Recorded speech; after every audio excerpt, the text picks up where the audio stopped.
حضرت امام زرقانی نے یہاں ایک بڑا خوبصورت واقعہ لکھا ہے کہ ایک دن حضور سیر کرتے کرتے مدنی زندگی میں باہر تشریف لے گئے. وہاں ایک قافلے نے پڑاؤ کیا ہوا تھا اور ان کے اونٹ چل رہے تھے. ایک سرخ رنگ کا اونٹ حضور کو پسند آ گیا.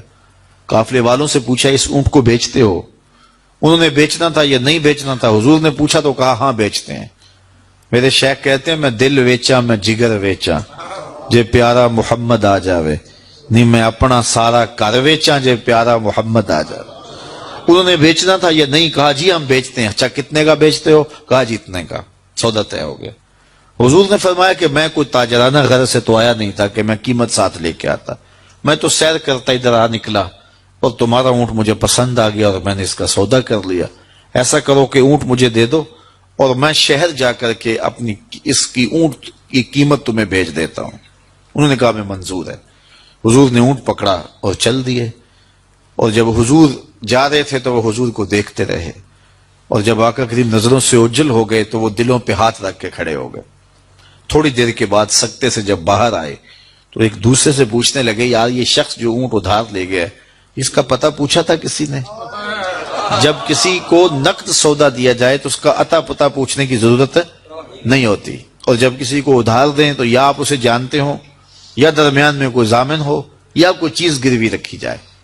اور کہا ایک شخص آیا, تم نے اس کو اونٹ دے دیا, اس کا پتہ بھی نہیں پوچھا, اس نے کوئی درمیان میں ضامن میں نہیں دیا, تم نے کوئی شے بھی گروی نہیں رکھی اس کی, تو یار تم سب کی عقل پہ پردہ آ گیا, اس کا پتہ تو پوچھ لیتے, قیمتی اونٹ لے گیا. ایک بولا یار جب وہ باتیں کرتا تھا منہ سے پھول جھڑتے تھے. اذا تکلم رؤیا کالنور یخرج من بین ثنایا ہو. کہا میں تو اس منظر کو دیکھتا رہ گیا. دوسرا کہنے لگا یار جب وہ جو ہے وہ مسکراتا تھا سامنے والے پہاڑوں پہ عکس پڑتا تھا. اذا ضحک یتلالع فی الجدر. تیسرا بولا یار میں تو اس کی آنکھیں ہی دیکھتا رہ گیا. کیا خوب سجن دیاں اکھیاں نے, کیا خوب سجن دیاں اکھیاں نے جویں پر کے سرائیاں رکھیاں نے. تو اجے میرا یار نہیں ڈٹھا جنوں ویکھ کے چن شرماوے. ادھی راتی دن چڑھ جاوے جیو رخ تو نقاب اٹھاوے. تے جے او نکلے سیر کرن نو سارا گلشن سیس نواوے اتے دھرتی لف لف جاوے. جے ہاتھ پھلاں وچ رکھدا ہاتھ پھلاں تو ود جاوے. نین نشیلے مست رسیلے وچ سونا کجل سہاوے. اکھ اگڑے تے انج پیا جاپے جویں میں خانہ کھل جاوے. توبہ توبہ حسن سجن دا چال نہ چلی جاوے. بجلی ڈردی لشک نہ مارے متا بے ادبی ہو جاوے. تے جے او کھولے پیچ زلف دے اتے راہی راہ پل جاوے. توبہ توبہ حسن سجن دا چال نہ چلی جاوے. علم خدا نے اینا دتا عقلاں وچ نہ آوے. عقل خدا نے اینی دتی علماں وچ نہ آوے. کی اعجاز نظر وچ او دی جو آوے وک جاوے. خلق او دے نے مولئی دنیا کوئی ورلائی جان بچاوے. آزم ایڈا سونا ماہی سانو کدرے نظر نہ آوے. انہوں نے کہا جو بھی ہوا تم اس کے حسن میں کھو گئے اور وہ قیمتی اونٹ اپنے حسن کا جادو جگا کے تم سے ہتھیا کے لے گیا. امام زرقانی لکھتے ہیں جب انہوں نے یہ کہا نا کہ قیمتی اونٹ ہتھیا کے لے گیا تو اب تک خاموش بیٹھی خیمے کے پردے کی اوٹ میں بیٹھی قافلے کے سردار کی بیوی نے خیمے کا پردہ سرکایا اور ان سے مخاطب ہو کے بولی انا ضامنۃ لسامان جمالکم لا یغدر بکم.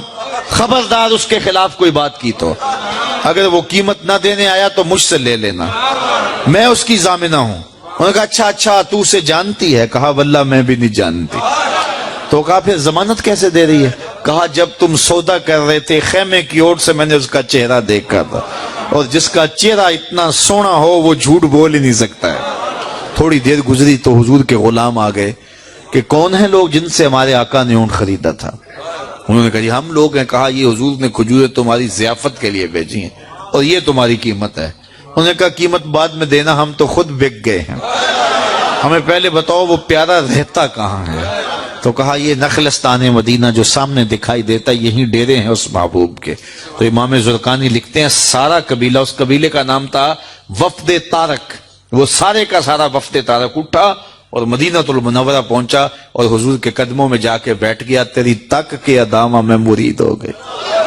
تو تو چہرہ اتنا خوبصورت تھا، اللہ اکبر، دیکھنے والے کہا کرتے ہیں اللہ اللہ، یاد آتا ہے خدا دیکھ کے صورت تیری۔ تو کسی سے اگر پیار اس لیے کیا جاتا ہے کہ وہ سونا بڑا ہے، تو پھر آؤ نا اس سے پیار کیجئے جو اتنا سونا ہے کہ پیر مہر علی بول کے کہنے لگے، مکھ چند بدر شاہ شانی ہے، متھے چمک دی لاٹ نورانی، کالی زلف تے اکھ مستانی ہے، مخمور رکھی مد بھریاں۔ اعلی حضرت بریلی سے بول رہے ہیں، ذرا لہجہ دیکھیے کتنا خوبصورت ہے۔ بلبل نے گل ان کو کہا، بلبل کی منتہائی پرواز تو یہ کسی کو پھول کہتے، وہ پھول سے آگے تو سوچ نہیں سکتی، لیکن اس نے بھی پھول کہہ دیا۔ بلبل نے گل ان کو کہا، کمری نے سروے جاں فضا، حیرت نے جھنجھلا کے کہا یہ بھی نہیں وہ بھی نہیں، خورشید تھا کس زور پر کیا بھڑ کے چمکا تھا کمر، بے پردہ جب وہ رخ ہوا یہ بھی نہیں وہ بھی نہیں۔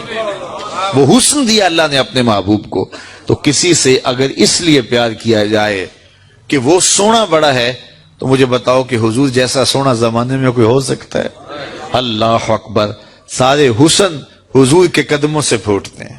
اور مجھے اتنا اچھا لگتا ہے یہ شعر اعظم چشتی مرحوم کا کہ اس نے پتہ نہیں کہاں بیٹھ کے یہ شعر لکھ دیا کہ سمجھا نہیں ہنوز میرا عشق بے ثبات، سمجھا نہیں ہنوز میرا عشق بے ثبات، تو کائنات حسن ہے یا حسن کائنات، تو کائنات حسن ہے یا حسن کائنات۔ تو اگر کسی سے اس لیے پیار کیا جاتا ہے کہ وہ خوبصورت بہت ہے، تو پھر بتاؤ حضور کے حسن، یاد حضور کے چہرے کا جمال اور رنگ اور شان تو پھر حضور کا چہرہ ہے نا۔ حضرت میمونہ بنت کردم رضی اللہ تعالیٰ عنہ فرماتی ہیں کہ مجھے حضور کی زیارت کا شوق ہوا تو میں اپنے والد گرامی کے ساتھ حضور کی زیارت کے لیے حجۃ الوداع کے موقع پہ میں حج کے لیے گئی، اور حضور سواری پہ بیٹھے تھے اور میں اپنے والد گرامی کے ساتھ حضور کی قربت حاصل کرنے کے لیے اور حضور کی زیارت کے لیے پہنچی۔ حضور کے چمکتے چہرے پر نظر جم نہ سکتی تھی اور میرے میں ہمت نہ ہوئی کہ میں حضور کے چہرے کو دیکھ سکوں۔ تو حضور سواری پہ بیٹھے تھے تو میں حضور کے پاؤں کو دیکھنے لگی۔ فرماتی ہیں کہ حضور کے انگوٹھے کے ساتھ والی جو انگلی تھی اس کا قد باقی انگلیوں کی مناسبت سے لمبا تھا۔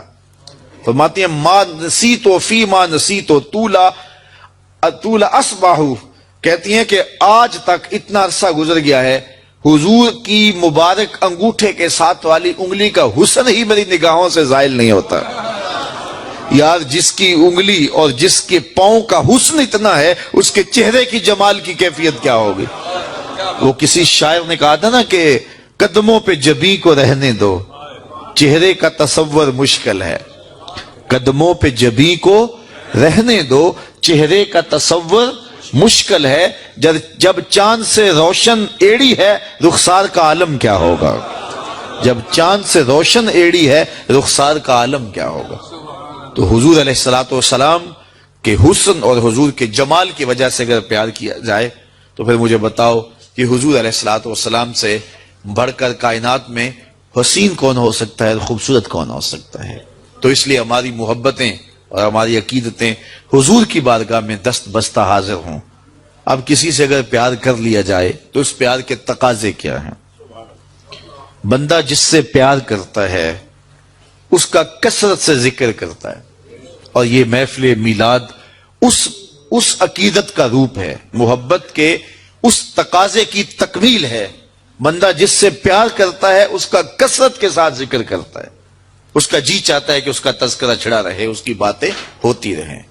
رومی علیہ رحمہ جنہیں اقبال نے اپنا مرشد مانا ہے، ان کا کمال یہ ہے کہ وہ تمثیل سے بات کے سمجھانے کی عادت رکھتے ہیں۔ وہ اس نقطے کو بڑی خوبصورتی سے سمجھاتے ہیں کہ کسی نے مجنو کو دیکھا کہ ریت کے اوپر لیلا لیلا لکھ رہا ہے، تو اس نے رک کے پوچھا یہ کیا کر رہے ہو؟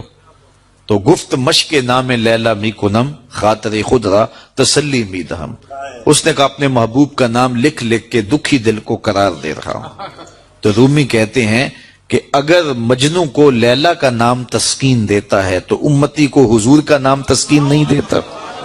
اور میں تو کہا کرتا ہوں میں خانہ سہارا دیتا ہے نہ جام سہارا دیتا ہے، ہم کو تو مدینے والے کا ایک نام سہارا دیتا ہے. ٹھنڈ پڑ جاتی ہے سینے میں جب کسی کے لبوں پہ اس مبارک نام کا چراغاں ہوتا ہے. تو جس سے پیار کیا جاتا ہے اس کا کثرت سے ذکر کیا جاتا ہے. میاں صاحب نے بھی اپنے انداز میں کہا ہے نا, جو کسی دا عاشق ہوئے تے گل اسے دی کردا, 100 مکر بہانے کر کے مرنے ہوس دے مردا.